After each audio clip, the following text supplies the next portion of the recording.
그러니까 될 수 있으면 이 공부머리에 발견해 있는 테스트는 어리면 어릴수록 사실 좋습니다.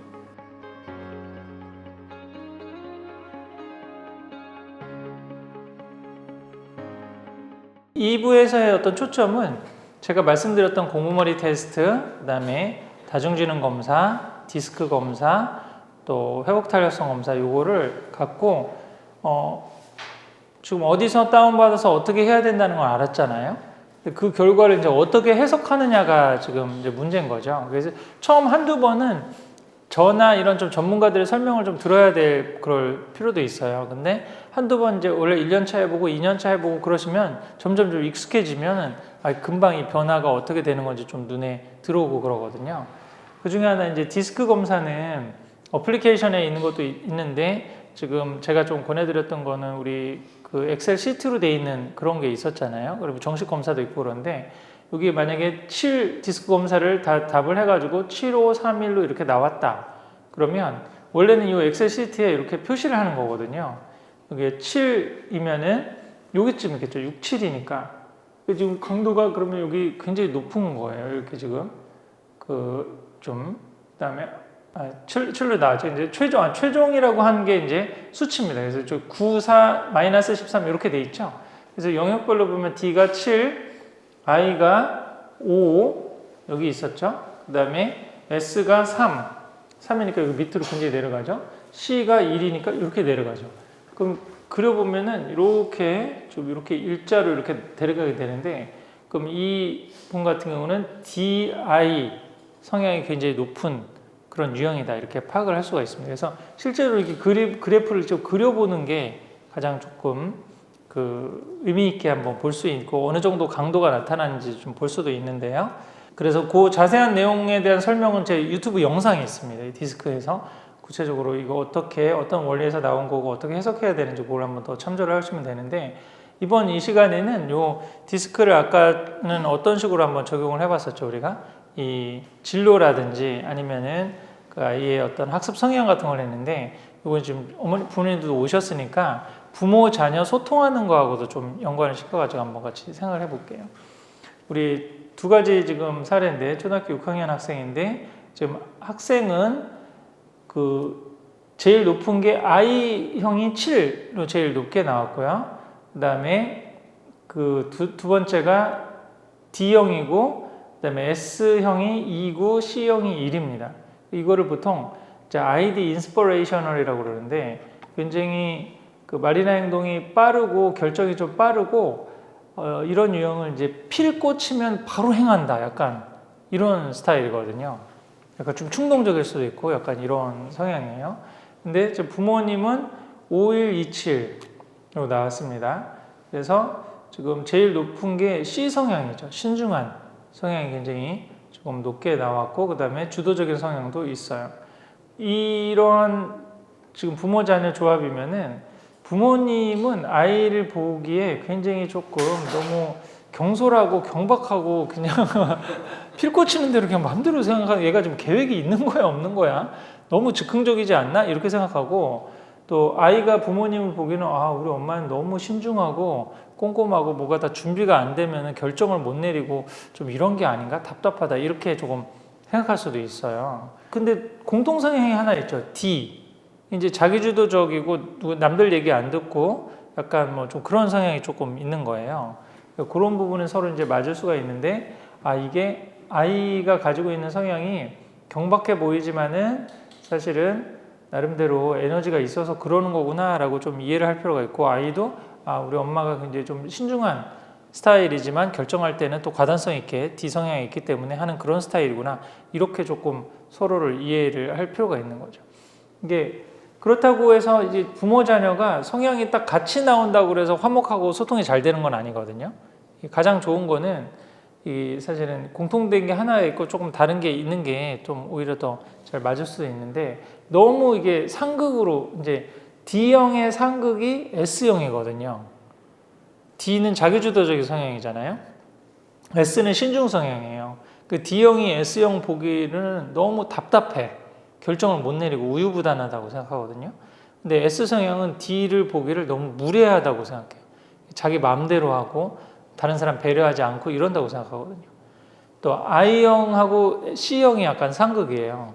그래서 I형이 C형을 보기에는 굉장히 재미없게 인생을 산다라고 생각을 해요. 근데 신중 성형이 C형이 I형을 보면 저 사람은 생각이 없는 게 아닐까.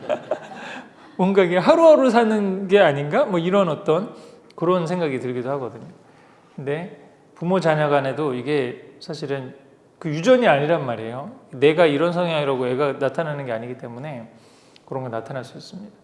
그리고 또 I는 이제 ID 성향이니까 진로는 어떻게 아까 해보면 좋겠습니까? 실용적인 분야, 경영 경제를 해야 된다 그러면 경영을 하는 게 나은 거고, 또 화공이나 뭐 화학이나 이렇게 연구 중심이나 아니면 공대 쪽으로 생각한다 그러면 공대 쪽이 더 나은 거고, 이런 식으로 한번 진로를 생각해 볼 수 있습니다.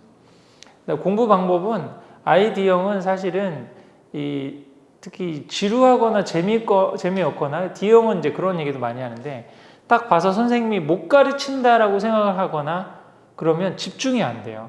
D 성향이 높은 학생들은. 그래서 학교나 아니면 학원이나 동영상 같은 거를 선택하고 그럴 때도 뭔가 실력이 있거나 재밌게 가르치거나 뭔가 이렇게 그런 부분에 확신을 주는 선생님을 해야지, 선생님이 겉으로는 좀 잘 못 가르치는 것 같지만 성실하고 잘 챙겨주고 관리를 잘 해주니까 이 학원을 다녀라, 이렇게 얘기를 하는 게 안 맞을 수도 있거든요. 배우는 데 있어서도 조용히 한 군데에서 이렇게 하는 게 좀 안 맞을 수도 있어요. 그러니까 오히려 이 ID 성향이 제일 공부하기 좋아하는 데가 어딜까요? 카페 같은 데서 공부하기를 좋아한단 말이에요. 주변에서 약간 좀 어수선하지만 좀 집중하고, 또 사실 이제 그 카페에서 공부가 잘 되는 이유가 뭘까를 여러 가지 그 연구한 그 심리적인 연구 결과들이 있거든요. 그 이전에는 이제 화이트 노이즈 같은 게 생겨가지고 그게 백색 소음이 공부하는 데 도움이 된다는 의견도 있었는데, 요즘에 최근 나온 심리학적인 결과를 보면 누가 나를 봐준다라고 하는, 공부하네? 라고 하는 그런 게 열심히 더 하게 한다는 거예요. D형이 근데 그런 게 굉장히 높단 말이에요. 다른 사람이 나 어떻게 생각하나 이런 거를 굉장히 좀 신경 쓰는 스타일이에요. S나 C형은 약간 별로 신경 안 쓰거든요. 남들이 뭐라고 생각하든지 나는 그냥 내 길로 이렇게 하는데, D형은 그런 부분에 굉장히 민감하기 때문에, 그래서 D형을 독서실이나 어두침침한 칸막이 독서실에다 갖다 놓으면 안 되는 거예요. 그럼 그 안에서 그냥 좀 딴 생각만 하거나 그냥 엎어서 자거나 이럴 가능성이 상당히 많거든요. 개방된 환경, 이게 플러스적인 환경에다가 이 학생은 많이 좀 갖다 놓을 필요가 있고, 또 이 학생 같은 경우는 친구가 만약에 뭐 특목자 사고를 간다 아니면 학군제에 간다 그러면 따라갈 가능성도 상당히 많고, D성향이 있으면 약간 본인이 봐서 경쟁이 좀 된다라고 싶으면 한번 도전해보고 한번 이겨보고 싶은 승부근성이 생기고 그런 욕심도 생길 가능성도 있거든요. 그러니까 적절하게 한번 본인보다 좀 한 20% 정도 난이도가 있는, 근데 D형 같은 경우는 너무 난이도가 높아서 자기가 질 것 같은 게임은 아예 시작을 안 해요. D성향이 높은 학생들은. 그런 것도 잘 봐야 돼요. 본인이 딱 해서 이길 것 같은 그런 상황이면 본인이 본격적으로 한번 도전해보고 그러거든요. 근데 너무 이거는 나한테 벅찬 거다라고 생각하면 아예 그냥 손 놔보고, 손절이 빠르거든요. D형 같은 스타일은. 아니다 싶으면 바로바로 방향 전환하는 스타일이기 때문에 그런 부분들을 좀 생각해 볼 수 있습니다. 그 다음에 D형이 있다라고 그러면 유학 같은 걸 진짜 생각해 볼 만한 해요. 서글서글하고 친구 잘생기고 도전적이고 뭐 이런 거니까 새로운 환경에서 새로운 친구들 만나서 도전하고 이런 건 괜찮은데, 지금 SC형이 굉장히 높은 학생들은 유학을 가더라도 준비를 철저히 해야 됩니다. 언어적인 부분도 철저히 하고 가서 어떤 생각, 그러니까 미리, 그래서 제가 책에도 한 꼭지 썼잖아요. S나 C성의 높은 학생들이 유학을 가려면 여행을 먼저 한번 가보라고. 가서 이렇게 하고 어떤 문제가 생길 수 있다는 것도 다 경험하게 하고, 뭔가 B플랜을 갖고 어떻게 해야 된다는 그런 매뉴얼을 갖고 가는 게 좋지, 가면서 그냥 어차피 부딪혀 보면서 하는 거야. 이게 S나 C형이 높은 학생들한테 굉장한 스트레스가 됩니다. 오히려 D나 I는 그냥 부딪혀 보면서 할 수가 있는데 S나 C성이 높으면 그런 게 좀 안 되는 경향도 있어요. 이것도 아까 멘탈 플러스 성향을 잘 봐야지, 특목자 사고 가는 것도 마찬가지거든요. 경쟁이 센 데를 S나 C 성향이 높은 학생들은 완벽하게 준비를 하고 가야 돼요. 선행을 하거나 아니면 거기 가서 내신이 안 나올 경우에는 정시로 돌린다든지 뭐 이런 B 플랜이 확실히 있는 다음에 가야지, 가서 어떻게 네 길을 찾아봐라 이런 식으로 얘기하면은 이제 너무 스트레스를 많이 받을 가능성도 있습니다. 자, 그 다음에 우리 실제 이제 보내주신 다중지능 검사 하나 사례를 한번 좀 생각해 보겠는데요. 우선 지금 자연친화지능이 굉장히 높게 나왔습니다. 그다음에 여기서 광점지능 이제 그런 거고요. 그다음 높은 지능이 손재능이 굉장히 높게 나왔고, 그다음에 언어 능력이 높게 나왔고, 자기성찰 지능이 높게 나왔고, 그다음에 대인관계 능력도 좀 강점으로 나와 있습니다. 근데 여기서 이제 그럼 공부하는 쪽하고 관련이 있다라고 제가 보는 게 뭐라고 그랬죠? 언어 능력, 수리 논리 능력, 공간 지각 능력, 자기성찰 능력이거든요.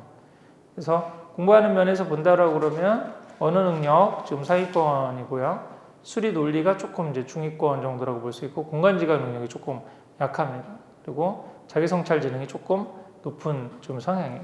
그러니까 요것만 갖고 이제 사실은 진로 지도를 한다 그러면 아무래도 조금 문과 쪽 성향이 조금 더 있지 않을까라고 생각할 수도 있는데, 지금 자연친화지능이 굉장히 조금 더 높게 나와요. 그렇죠?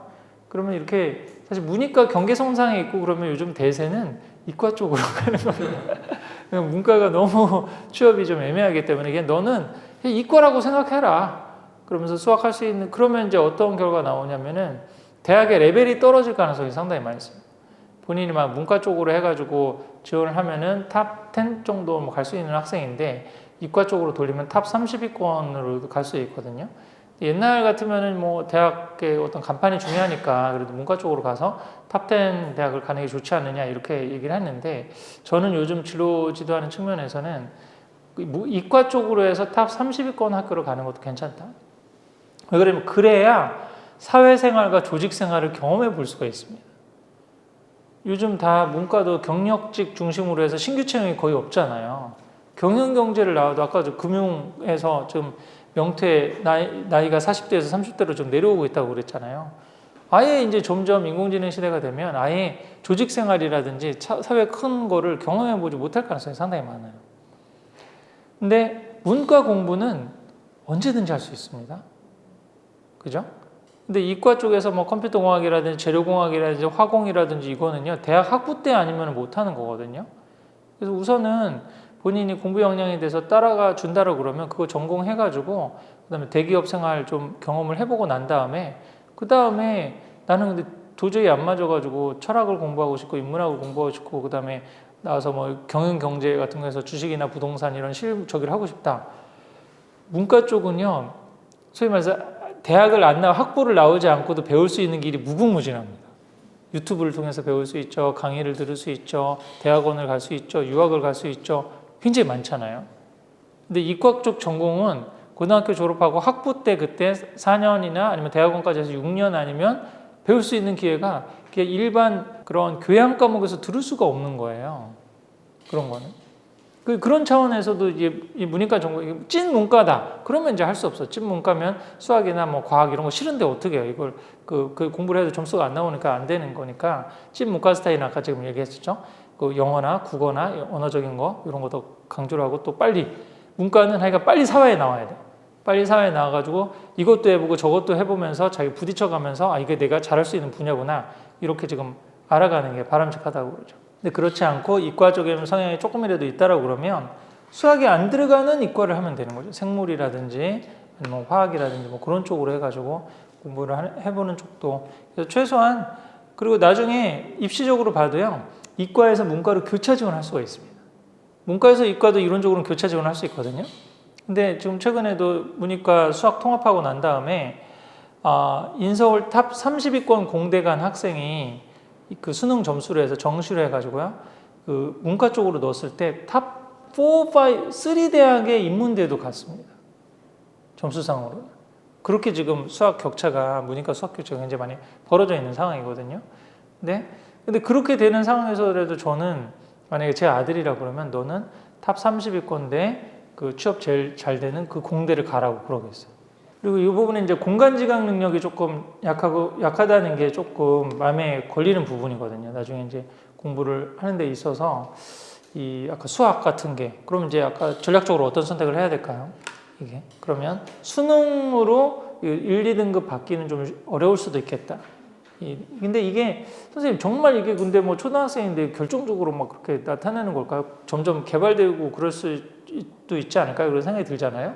그러면 이제 공부머리 테스트를 계속 해보면 돼요. 그게 점점 늘어나서 공간지각 능력이 어렸을 때는 좀 적었는데 점점 수학 공부를 잘하다 보니까 공간지각 능력이 더 생길 수도 있잖아요. 그럼 이제 점점 올라가겠죠. 근데 이 검사도 그 뭐 정밀하게 얘가 가지고 있는 공간지각 능력을 뭐 뇌파를 찍어서 뭐 그렇게 하는 게 아니라 설문을 답변을 하는 거잖아요. 그러니까 일종의 선호도거든요. 근데 그게 자연스럽게 또 나타나는 거예요. 내가 못하면은 자꾸 좋아한다고 하기가 싫거든. 뭐 이렇게 뭐 잘하는 게 있냐, 뭐 음악 같은 경우는 뭐 콘서트에 뭐 가본 적이 있냐, 악기를 연주해 본 적이 있냐, 그런 설문이긴 하지만 솔직하게 대답을 하다 보면은 내 재능이 다 드러나게 되는 거죠. 그래서 그런 부분들을 좀 염두를 해볼 필요가 있다는 겁니다. 우리 다음 학생 같은 경우는 지금 강점 지능이 역시 자연친화 지능이 굉장히 좀 높게 나왔고요. 대인관계 지능이 좀 높게 나왔고, 근데 조금 아까 그럼 공부하는 쪽에 관련되어 있는 언어는 67점이면 중상 정도라고 볼 수 있고요. 수리 논리가 77점이, 공간지각이 역시 44.4죠. 그러니까 이렇게 되면 이제 아까 말씀드렸듯이 그 초등학교 때라도 경시대회에 가서 수학이나 과학으로나 뭐 영재원 추천을 받는다든지 경시대회 같은 경우는 지금 안 나갔을 가능성이 이것만 봐도 조금 알 수가 있는 거예요. 이게 그래서 공부 쪽으로 이렇게 확 치고 나갈 가능성은 지금은 크지는 않다.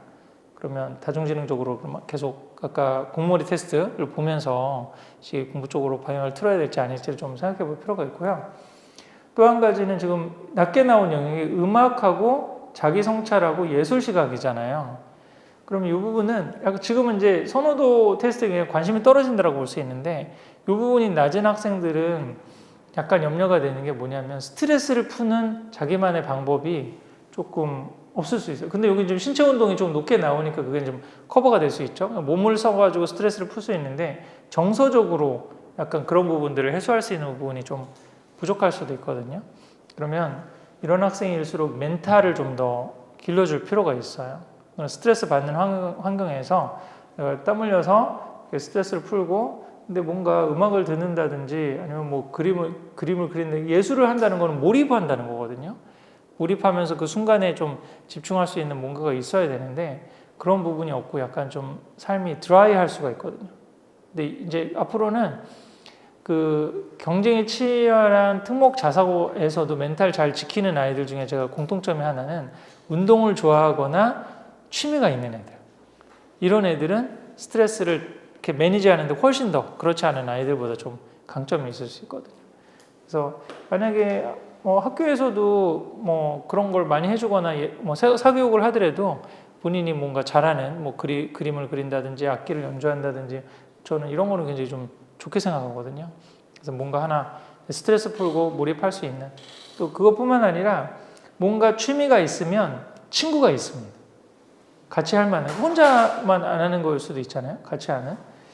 그래서 저는 이제 사회지능 같은 게 굉장히 조금 약해. 저는 전형적인 이제 C성향이기도 하면서 이제 앞으로 강의 많이 하고 그러니까 D성향적인 것도 있어서 지금 그런데 제가 지금 사회 정서 지능이 조금 떨어지거든요. 이게. 그래서 이제 그거를 어떻게 또 느꼈냐면은 우리 지금 징편에 내려가서 제가 활쏘기 궁도를 배웠어요.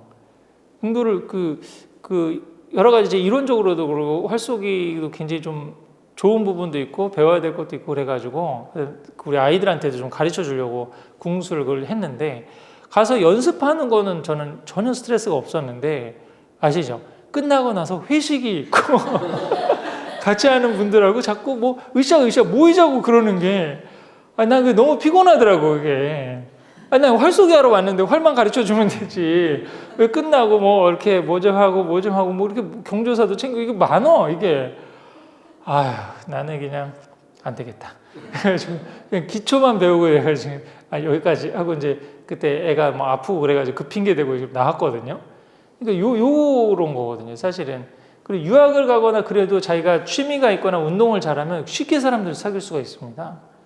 근데 이게 안 되면은 그 사회 정서적인 부분이 같이 떨어질 가능성도 있기 때문에 어렸을 때 뭔가 그런 걸 좋아하는 것들이 있다라고. 근데 그나마 지금 신체 운동 능력이 높은 건 좀 좋은 모습이라고 보여지거든요. 그러니까 몸을 움직이든지 아니면 취미 생활이 있든지 뭐 이런 부분들은 사실 길러줄 필요도 있다라고 생각합니다. 자, 그리고 회복 탄력성, 이거는 우리 정식 검사도 있고 간단 체크리스트도 있는데 제가 요거 책에도 지금 하나 했는데요. 요거를 한 달에 한 번이나 일주일에 한 번이나 아니면 인생에 있어서 굉장히 중요한 결정을 내릴 때 있잖아요. 부모님도 이사를 간다든지 아이 학교 선정한다든지 이럴 때 요거를 활용해 보는 것도 좋다고 저는 많이 권하거든요. 왜 그러냐면 내 멘탈이 무너진 상황이나 아니면 좋지 않은 상황에서 결정하면 지혜롭지 못한 결정을 할 가능성이 상당히 많이 있어요. 그래서 요거를 9개를 동그라미 맞으면 동그라미 아니면 X 잘 모르겠으면 세모 이렇게 해가지고 질문이 9개니까 요거를 책에도 써놨죠. 신호등 판별법으로 해볼 수가 있다고. 그래서 그 7, 8, 9점이면 그린라이트거든요. 이때는 한번 뭔가 이사를 가도 되고 결정을 해도 되고 좀 도전적인 그런 어떤 교육적 시도를 해도 괜찮아요. 근데 아이나 부모나 둘 다 지금 3점 이하다. 이러면은 새로운 거는 하지 말아야 돼. 현상을 유지하면서 뭔가 빨리 몸과 마음의 체력을 기를 필요가 있거든요. 그리고 또 옐로우도 될 수 있으면은 그런 중요한 새로운 결정을 하지 않는 게 좋고 좀 신중하게 좀 접근할 필요가 있습니다. 그래서 이거를 회복달성 검사를 단순히 아이의 멘탈이라든지 뭐 이런 것뿐만 아니라 부모님도 같이 활용을 해볼 수가 있어요. 그래서 이거를 제가 한국지에 썼잖아요. 1년에 한 번씩 연말에 가족 세미나 같은 걸 해보면 좋겠다라고 하는 거죠. 그래서 내가 한국에서 해도 괜찮은데 제가 이제 보홀 프로젝트라고 한 게 좀 떨어진 시간과 공간이 좀 다른 곳에 가가지고 좀 조용하게 집중할 수 있는데 좀 가가지고 아이랑 같이 한 3박 4일 정도 하면서 지금 고무머리 테스트 한번 해보고 그다음에 다중지능 검사도 다시 한번 해보고 회복사회성 검사도 한번 해보고 디스크 검사도 해가지고 파일을 만들어가지고 매년 그걸 업데이트하면서 그다음에 내년도는 그럼 우리는 어떻게 할까? 어떤 계획을 세워볼까? 이런 식으로도 한번 해볼 수 있으리라고 생각합니다. 그리고 이런 거를 계속 반복하시다 보면은 아까 결과지를 보는 눈이 생기거든요. 그리고 아까도 제가 다중지능도 될 수 있으면 그 초등도 초등 버전을 하지 말고 중고등 버전으로 하시라는 게 100분위 점수가 나온다고 그랬잖아요. 그 점수가 점점 올라가는 게 보이잖아요. 그리고 회복탄력성도 점수가 나오니까 얘가 초등학교, 중학교 때는 좋았는데 고등학교 간 다음에 회복탄력성이 뚝 떨어졌어. 멘탈이 지금 많이 무너져 있구나. 그럼 지금 공부하는 게 좀 중요한 게 아니라 멘탈도 길러주는 게 굉장히 중요하니까 그런 좀 필요하면 상담도 심리 상담도 좀 받게 해준다든지 호흡하고 명상하고 차라리 문제지도 풀고 막 그러려고 하는 것보다 우리 심 선생님 책 본 거 있잖아. 네가 시험장에 가서 120% 실력 발휘를 하는 게 더 중요한 거지. 지금 기출문제 몇 개 더 푼다고 이게 사실 중요한 게 아니니까 좀 너무 조바심 내지 말고 30분씩 좀 운동하고 주말에 좀 등산하고 이런 데 좀 투자를 해서 네가 정신력을 120%로 올리는 데 좀 초점을 두라고. 미리부터 이제 초등학교 때부터 그게 되면 중고등학교 그 민감한 시기에 그런 얘기를 할 수가 있겠죠. 근데 이게 전혀 돼 있지 않다가 그냥 갑자기 중고등학교 때 얘기하고 그러면 아이랑 소통도 안 되거든요. 아이는 굉장히 민감해져 있는데 저 부모님이 너무 이상적인 얘기만 한다고 그렇게 생각할 수 있으니까. 그러니까 될 수 있으면 이 공부머리에 발견해 있는 테스트는 어리면 어릴수록 사실 좋습니다. 그리고 그거를 어렸을 때부터 하나하나 계속 해나가면서 아이랑 같이 소통해 나가고 같이 진로나 로드맵을 좀 찾아가시는 게 좀 좋지 않을까 싶습니다. 이것도 그렇게도 한번 해볼 수 있고 또 회복달성 검사는 한번 해보고 난 다음에 좀 낮게 점수가 나온 부분이 어떤 건지 하나하나 조금 이번에 결과 기록지 하는 데는 그런 것도 하나 적어놨거든요. 낮게 점수가 나온 거를 한번 써보게 하는 거예요. 그래서 지금 회복달성 우리 검사한 것 중에 지금 한번 낮게 당장 해야 될 일이 있으면 나는 어떤 유혹이나 방해도 잘 이겨내고 할 일을 한다. 근데 전혀 그렇지 않다. 이게 자기조절 능력에서 조금 점수가 이렇게 낮게 나오는 거잖아요.